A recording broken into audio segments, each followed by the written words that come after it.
Salut à vous, nous sommes le 28 février et nous sommes en jour semis. Avec le calendrier lunaire, c'est un bon moment pour faire des semis de fruits. Donc nous allons voir ensemble comment semer des pois gourmands. Hier nous avons passé la grelinette sur cette planche de à peu près 1 mètre de large. La terre est super. Donc là je suis en compagnie de Martine.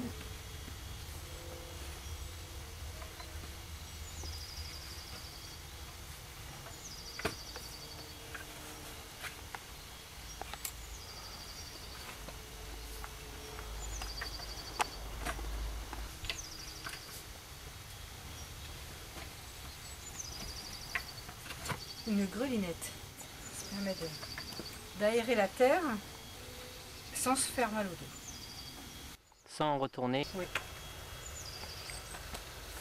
Il ne perturbe pas trop les vers de terre. Après je désherbe.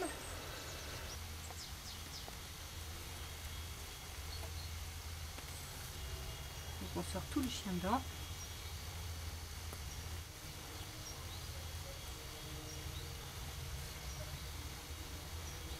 Et puis on passe le râteau pour affiner. Et puis c'est prêt pour le semis. Je disais que ça se faisait juste avec le poids du corps. Et puis on fait levier. Et puis la terre se soulève. Il n'y a pas d'effort.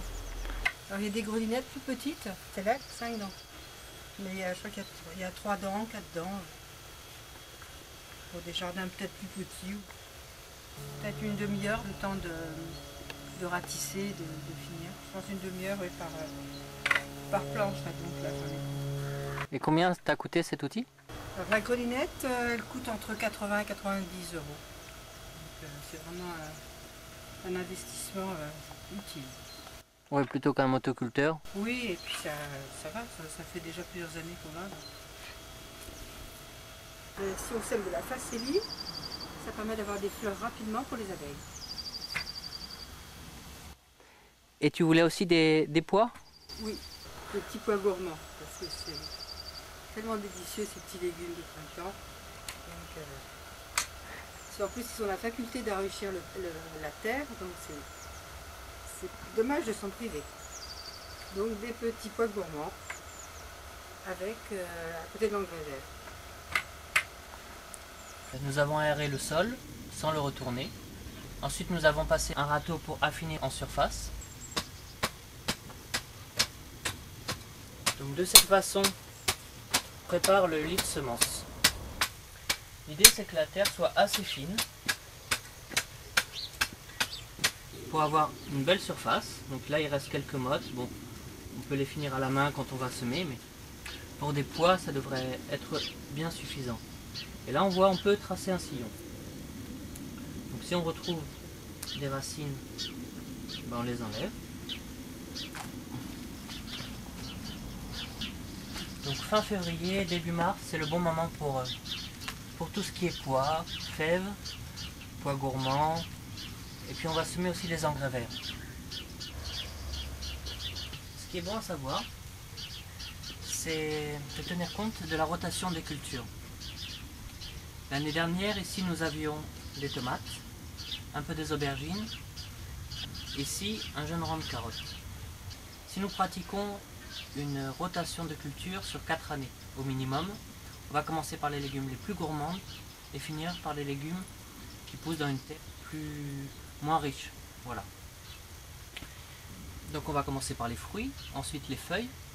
Les fruits, j'entends tout ce qui est courge, tomates, poivrons, aubergines, oui, des piments aussi.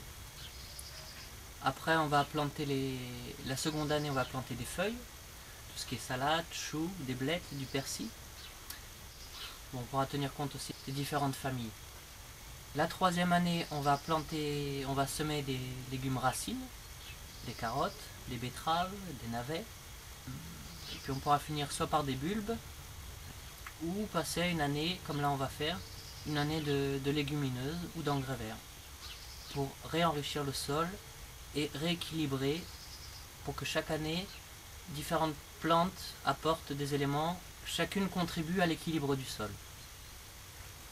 C'est la 4e année, nous sommes sous abri, il y a eu beaucoup de tomates.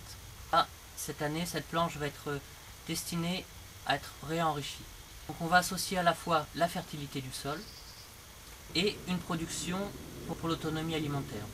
À la fois des légumineuses qui arrivent en fin de rotation pour fixer l'azote et un engrais vert. Donc là nous sommes au printemps, c'est une très bonne période pour semer la facélie. Un engrais vert qui pousse assez vite, qui est très mellifère. Donc ça a un double intérêt aussi pour les abeilles qui vont trouver un peu de nectar, de pollen. On verra aussi comment on peut faire des cultures sans travail du sol. Alors la planche fait 1 mètre. Là on va semer une variété qui s'appelle Pois mange-tout Norli. Donc pour la commande de semences, yep. Là nous avons fait cette même variété l'année dernière. Je vais le montrer un peu plus près peut-être. Donc cette même variété a été cultivée sous serre et nous avons récupéré les semences. Parce qu'il faut savoir que à la fois on devient autonome quand on récupère nos semences et nous avons des plantes qui sont adaptées à la qualité du sol, au climat. Donc des variétés plus intéressantes là où l'on est. Donc c'est un double intérêt. Voire un troisième intérêt, c'est sur le plan économique. On fait beaucoup d'économies à faire nos semences. Donc je regarde rapide. Donc là toujours dans des bocaux fermés hermétiques. Je mets toujours un papier. Donc là j'ai marqué Norli premier choix parce que le porte-graines était de très bonne qualité. À la fois des semences jardin et puis on peut compléter par si on n'en a pas assez. Donc c'est de commander des semences. Donc là moi je commande à deux fournisseurs principaux, 2 producteurs de semences anciennes et de qualité. Je varie. De temps en temps je commande au Biogerm et de temps en temps je commande chez Cocopelli. Je peux commander aussi chez SM Bio. Donc là je vous noterai en fin de séquence les coordonnées, voilà, où vous pouvez commander des semences. Ils font un très bon travail de reproduction et de conservation. Donc voilà un petit peu pour les semences. Donc là on va passer à l'aspect pratique.